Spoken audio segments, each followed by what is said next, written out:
Hacemos con más información y hablemos, Arley, de la situación que se está presentando entre la fuerza pública y los campesinos del sur del Meta y también algunos sectores del departamento del Guaviare, porque desde ayer se han venido conociendo las tensiones que se están viviendo, especialmente en zonas como la Macarena y todo este sector que viene hacia el río Guayavero. ¿Qué está pasando allí? ¿Qué es lo que se sabe hasta el momento? Pues lo que nos han comentado los defensores de derechos humanos es que se asegura que es difícil esta situación entre los campesinos del departamento del Meta y el departamento del Guaviare, pues con la fuerza pública en esas zonas donde se realiza la erradicación forzada, porque pues lo que aducen ellos es que ellos como fuerza pública están sometidos a cumplir una orden presidencial, pero también los campesinos reclaman de que en campaña el presidente Petro pues también había dicho que iba a suspender estas erradicaciones, y lo que ya finalmente pues han asegurado reclaman los campesinos es que se suspendan esas erradicaciones hasta tanto sea aprobado el Plan Nacional de Desarrollo para saber cuál va a ser el futuro de todas estas regiones con respecto pues a este tema. Escuchemos entonces lo que al respecto nos manifestó Julio Armando Fuentes, defensor de derechos humanos en el departamento del Guaviare. Tan complicada la situación que se está dando en el departamento por cuenta de que las autoridades militares no han atendido efectivamente esa orden presidencial del nuevo presidente de la República de cesar la erradicación. Uno entiende que ellos tienen un mandato, pero hay que entender que los el ejército colombiano, las fuerzas militares, están subordinadas a la decisión presidencial. El presidente de la República tendrá que resolver el tema que se está dando allí frente a la erradicación forzada en la que le prometió al campesinado el día de su posición y posteriormente en varios encuentros que tuvo con los campesinos en la ciudad de Bogotá para la erradicación y suspender la operación Artemisa. La operación Artemisa efectivamente se ha suspendido, pero no así ha sido con la erradicación forzada, situación que ha hecho que el campesinado se esté levantando. Eso pasó en Uribe la semana antepasada, pasó en Vistahermosa esta semana y sigue pasando también en la región del Guayavero en estos días. Situación que generó un bloqueo por parte del campesinado a la fuerza pública que está allí acantonada, y pues está la Defensoría del Pueblo y demás autoridades están en un proceso de concertación, concertación y diálogo con el campesinado para llegar a acuerdos que les permita al campesinado estar tranquilo mientras se aprueba el Plan Nacional de Desarrollo, que es el que finalmente nos va a dar las luces para el próximo gobierno. ¿Conocen ustedes, Julio, qué propuestas de pronto han presentado los campesinos? Los campesinos están dispuestos, en primer lugar, a que se active los acuerdos de paz en el punto 1 y el punto 4. El punto 4, que usted sabe, Arley, es el punto de la sustitución voluntaria y concertada de los cultivos de uso ilícito en estas regiones. Pero eso hay que adaptarlo a las nuevas condiciones económicas que tiene el país. Están dispuestos a sumarse y a continuar con el proceso siempre y cuando no vuelva a pasar lo que ocurrió con el gobierno anterior, que fue un fraude, un engaño para el campesinado que no está dispuesto a soportar nuevamente. Por esa razón insiste el campesinado en que se pare la erradicación forzada, en que les permitan, mientras se aprueba el Plan Nacional de Desarrollo y entrar en las mesas de concertación que se están planeadas, a concertar la manera y los mecanismos para que esa sustitución voluntaria y concertada de los cultivos de uso ilícito se conviertan en una realidad, no solamente en nuestro departamento del Guaviare, sino que en todo el país.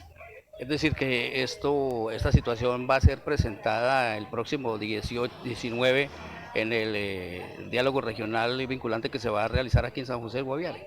Se están presentando unas propuestas, de hecho en el Consejo Departamental de Derechos Humanos. Ayer se hacía un análisis y se elaboraron un par de propuestas que se presentarán en el diálogo regional vinculante el próximo sábado aquí en las instalaciones del SENA, a la cual invitamos a toda la ciudadanía para que participemos y construyamos colectivamente ese plan de desarrollo. Las propuestas que nosotros elaboremos serán subidas a la plataforma del Departamento Nacional de Planeación y desde allí se harán los análisis y se presentarán de manera técnica para enriquecer ese plan nacional de desarrollo que va a ser el que nos rige en los próximos 4 años.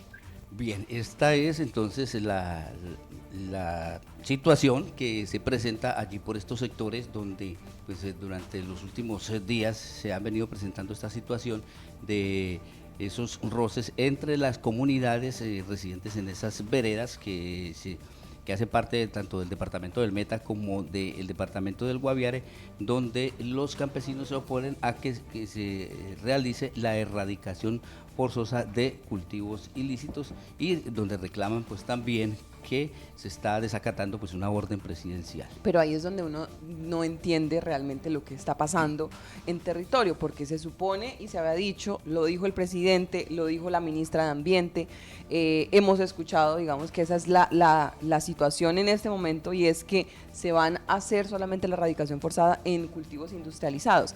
¿Allí habrá cultivos industrializados? ¿Es allí donde estarán haciendo esto? ¿O qué pasa con esas labores de la fuerza pública en medio de estas comunidades campesinas? Es la pregunta que queda, porque no se entiende si el gobierno nacional está diciendo una cosa, ¿por qué en territorio está pasando otra? ¿De cuántas hectáreas se está hablando? Es decir, ¿cultivos de cuántas? ¿Y cómo determina el Estado colombiano cuándo es un cultivo industrializado y cuándo es un cultivo de subsistencia, como algunos lo quieren llamar, el tema de algunos campesinos? Exactamente, eso es clave sobre todo para poder entender en qué territorios está haciéndose ese tipo de erradicación forzada, en qué cultivos, de cuántas hectáreas, porque claro, hay que tener claro también que hay muchas hectáreas, muchos cultivos de campesinos, pero son cultivos pequeños. Sí. Son cultivos pequeños, entonces realmente si la fuerza pública insiste en ese tema de erradicación forzada, ¿de cuántas hectáreas son esos cultivos que quieren afectar? Y segundo, ¿quiénes son los que están realmente detrás de esos cultivos? Porque tampoco se puede generalizar, ¿no? Hablando de que son solamente los campesinos, cuando muchas veces hemos escuchado y sabemos que hay personas que llegan a los territorios a usurpar esas tierras que antes eran de campesinos y que se apropian de manera ilegal para poner esos cultivos más industrializados y mucho más grandes. Y que son los mismos causantes de la deforestación que se viene presentando. Exactamente, entonces aquí también hay que, digamos, ver un poco están esas dos situaciones. Dilucidar un poco lo que está pasando y ver realmente qué es lo que hay detrás de estas tensiones que se están viviendo en esos puntos. Laura, y es que también estos líderes sociales de las veredas de Lejanías y municipios de La Macarena, el 16 de noviembre, pues sacó el comunicado público emitido por la Guardia Ambiental y Campesina de la región del río Guayavero, y pues allí denota todo lo que está pasando y las continuas erradicaciones, y según ellos, lo que están haciendo es haciendo quemas de viviendas y además hombres encapuchados vestidos de negro que no se identifican, amedrantando y causando zozobra en la población civil. Y pues este comunicado tiene 2 páginas y hablan todo lo que habla de esas erradicaciones de cultivos de coca que según esos tendrían que estar suspendidos y que en ese momento dicen que quién fue el que dio la orden. Exactamente, muy bien. Esas son las tensiones entonces que se están dando en este sector del sur del Meta y también en el departamento del Guaviare. El defensor del pueblo del Guaviare, Edison Martínez, estuvo visitando la vereda Lejanías para justamente poder conocer de primera mano esta situación entre los campesinos de la región. Él habló con los colegas de Voces del Guayavero, les habló sobre pues esa intervención que ellos estaban haciendo justamente para hablar frente a la fuerza pública y ver justamente la verificación de esos derechos humanos. Vamos a escuchar lo que les dijo el defensor regional del pueblo, Edison Martínez, a los colegas de Voces del Guayavero. Nos encontramos acá en la vereda Lejanías, en límites entre San José del Guaviare y la Macarena Meta, visitando las comunidades dada la conflictividad social que se viene presentando aquí de tiempo atrás. Hoy con una situación de un cerco humanitario por parte de la Guardia Campesina y los líderes de los departamentos del Caquetá, sur del Meta y Guaviare, quienes vienen teniendo una situación social que les aqueja, nos exponen ellos que se han venido presentando algunas problemáticas y que desean ser escuchados por el gobierno nacional. La situación se encuentra en total paz. Algunos militares de la FUDRA que se encuentran en el territorio, en ese cerco humanitario, manifiestan que han tenido una buena dinámica con el campesinado, que no han tenido ningún tipo de confrontación, cosa que pudimos verificar de la mano de la institucionalidad como Ministerio Público junto a la Personería de la Macarena, donde nos desplazaremos a hacer unas gestiones que manifiestan los campesinos que son requerimiento de ellos para que las dinámicas puedan volver a su situación normal. Aspiramos que la situación siga desarrollándose en sana paz y en total comunión entre comunidades y fuerza pública, toda vez que ellos reclaman el mínimo vital que requieren. Ellos están dispuestos a hacer un proceso de transición de erradicación voluntaria, pero requieren, manifiestan las comunidades y los campesinos, ese mínimo vital para ellos y para sus familias. Ellos desean reconversión productiva y por supuesto desean y requieren ese abrazo del gobierno para que puedan salir adelante como debe ser. Tienen peticiones en temas de infraestructura, en salud y en educación que consideran deben ser escuchadas por el alto gobierno, y esperamos y deseamos desde el Ministerio Público que se den el menor tiempo posible estas reuniones para que puedan ser resueltas de cierta manera las necesidades justamente acá. Vuelvo y repito, unas situaciones que se vienen presentando de años atrás, un conflicto social que se ha generado entre otras con la fuerza pública y que deseamos y aspiramos en el menor tiempo posible se pueda resolver. Bueno. Laura, pues ahí está. La gente que ustedes ven de rojo allí, con chalecos de rojo, son guardia campesina. Esas personas que desde hace algún tiempo pues han estado como formándose para este trabajo de ayudar a los campesinos y a que no pase estas problemáticas. Son de diferentes veredas, 5 o 10 personas de diferentes veredas. Ahí vemos estos señores de rojo, que es en este momento la guardia campesina, que son los que median entre la comunidad y el ejército que hay en esos sectores. Muy bien, ahí está entonces la situación, tensión en esta zona por cuenta de esa erradicación forzada. Nos queda la pregunta, ¿qué tipo de cultivos están considerándose como industrializados? ¿A partir de qué hectáreas y en dónde? ¿Y por qué persiste la fuerza pública con ese tema de erradicación forzada? Si se supone que la directriz ya ha sido clara desde el gobierno nacional. 6:48 minutos de la mañana, ustedes pueden participar con nosotros.